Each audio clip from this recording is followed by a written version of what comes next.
way so that you guys can hear. Come on in, come on in, come on in. All right. Okay. Now we better. Where's our gentleman that had the question? Here we go. Okay. What would be your plans to rid the country of the left-wing propagandists that are making people? So great question. So the question's about the universities and the indoctrination. Well, I can tell you I'm the only Republican in the country who's actually done something about it in Florida. So in Florida, we have a law, all tenured professors must undergo review every 5 years and can be let go for poor performance. And so we also, and I think Iowa's just followed suit, and Texas has followed suit, but we eliminated this so-called DE&I from our public universities, which is kind of the root of a lot of the problems that we're seeing. So they say it's diversity, equity, and inclusion, but it's really ideology. And it's discrimination, exclusion, and indoctrination. And that has no place in our public universities. So we nix that. What we're going to do federally, I'm not funding these universities where they're doing the Hamas activism and all this stuff. It's ridiculous that your tax dollars should go to that. Second,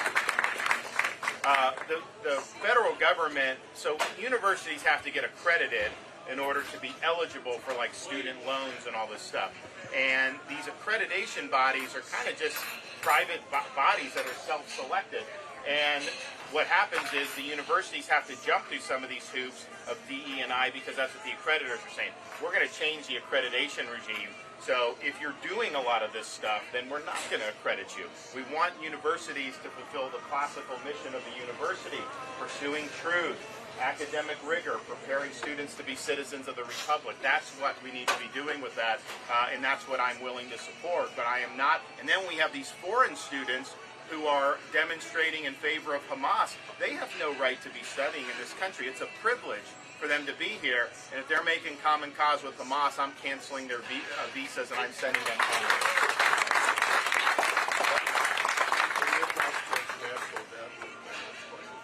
So the question is about how do we deal with our fiscal problems, the debt, the deficit. One, I think we could all agree, hey, cut this, do that, and maybe we can get it. But what happens is, in future years, the politicians will undo that because it's always the path of least resistance to put it onto the next generation. So I think we need three major reforms. One, we need term limits for members of Congress because I think what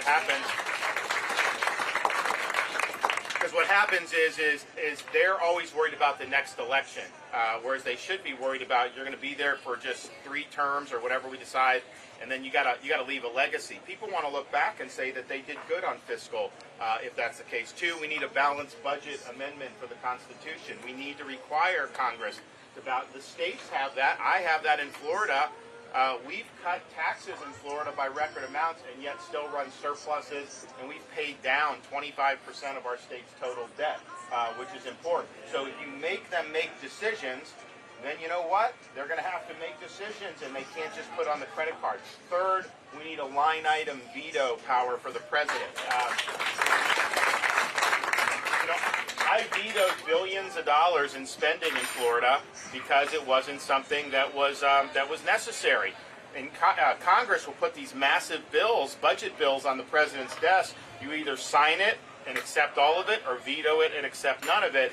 I'd love to give the president the line item veto. If they have money going to promote transgenderism in Bangladesh, you can veto that. You can veto other stuff, and you just boom, boom, boom. So I think all those three, if you really want to make sure that our country never goes bankrupt in the future, I think you need structural reforms apart from just having the budget fights, which I'll fight Congress. We'll veto spending. We'll do what we need to do to get us better in line. But the root of this is the COVID spending spigot that they started. And it was both parties. I mean, it was Trump and Biden, Republicans and Democrats in Congress. They added probably $7 trillion to the debt since March of 2020. And that was a mistake. I mean, the way they handled that was a mistake, and it's put our country in a situation where the interest on the debt has ballooned. And we need to get interest rates down, of course, but we can't be spending at this level, and it's just not sustainable. So with a divided Congress, how are you going to get that done with line item veto? Well, so it's interesting. On the amendments, I don't think Congress would be receptive to any of those. Now, they almost passed the balanced budget amendment in the 90s. They were one vote away. But I think you would need to do under Article 5, just run the amendments through the state. So the state legislatures can certify this.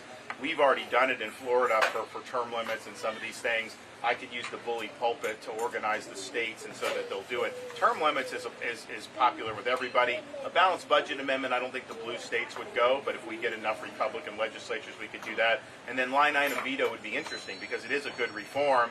And it would be popular to do. Congress a lot of people in Congress wouldn't want it because it reduces their power. I mean, when I'm, as governor, when they put a budget on my desk, the legislators have incentive to want to work with our agenda because they know that ultimately their projects could get vetoed. So it gives the executive a little bit more balance of power vis-a-vis than the president and the Congress has, which I think we need. I think we need a little bit more balance there. It's interesting because Congress, on the one hand, I mean, they just do these omnibus bills. That effectively empowers the administrative bureaucracy because there's never any reform.